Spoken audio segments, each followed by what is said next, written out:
गीता स्पंद के संग में आपका स्वागत है।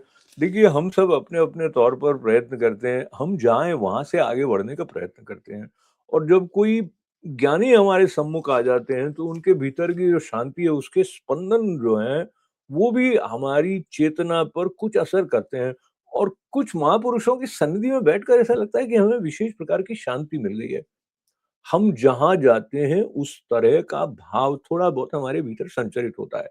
प्रश्न ये है कि हम अपने आप को अगर छोटा समझकर चलेंगे, तो हम जहाँ जाएँगे वहाँ वो जो विस्तार है, वो जो विराटता है, वो हमारे लिए सहज नहीं रहेगी।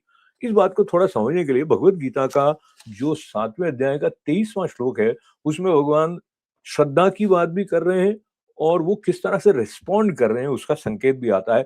"अन्तवत्तु फलं तेषां त्वद्भ्यल्पमेधसां देवान् देवयजो यान्ति मद्भक्ता यान्ति मामपि।" तो कहते हैं कि उन अल्प बुद्धि वालों को वह जो फल मिलता है वो नाशवान है, यानी वो हमेशा बना रहने वाला नहीं है। हम अपने जीवन में भी देखते हैं इस प्रकार की स्थिति को और भगवान ये कहते हैं वो देवताओं को पूजने वाले देवताओं को प्राप्त होते हैं। अब ये जो देवता हैं, जो देने वाले हैं, ये और भगवान इनमें क्या कोई भेद है क्या? तो यहाँ जिस तरह से बात को स्पष्ट किया जा रहा है, उसमें जब हम सीमित किसी कामना को लेकर जहाँ तक जा रहे हैं, तो वहाँ असीम के साथ हमारा आलिंगन होने की संभावना तो नहीं रहेगी।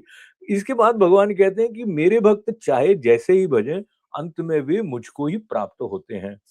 तो एक उपनिषद वाक्य है क्षुरस्य धारा कवयो वदंती। तो जो आत्मा की प्राप्ति के लिए पथ है वो क्षुरस्य धारा यानी तलवार अगर ऐसे रखी हो और उस पर चलना उस प्रकार का है वो।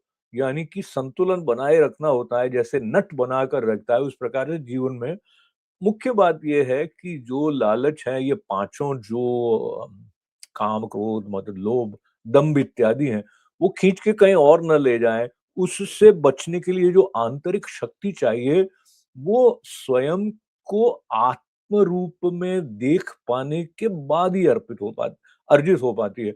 तो त्याग जो है वो सबके बस की बात नहीं है। उसमें एक अलग प्रकार का बल चाहिए, वो बल तप से अर्जित किया जाता है। इस तरह के संकेत अलग-अलग रूप में भगवद गीता के माध्यम से हम तक आते हैं और जब तपस्वी होते हैं तब हम जीवन को यज्ञ बनाने के बारे में सोचते हैं और जब जीवन यज्ञ बन जाता है तो नित्य मुक्त रहते हैं। जय श्री कृष्ण।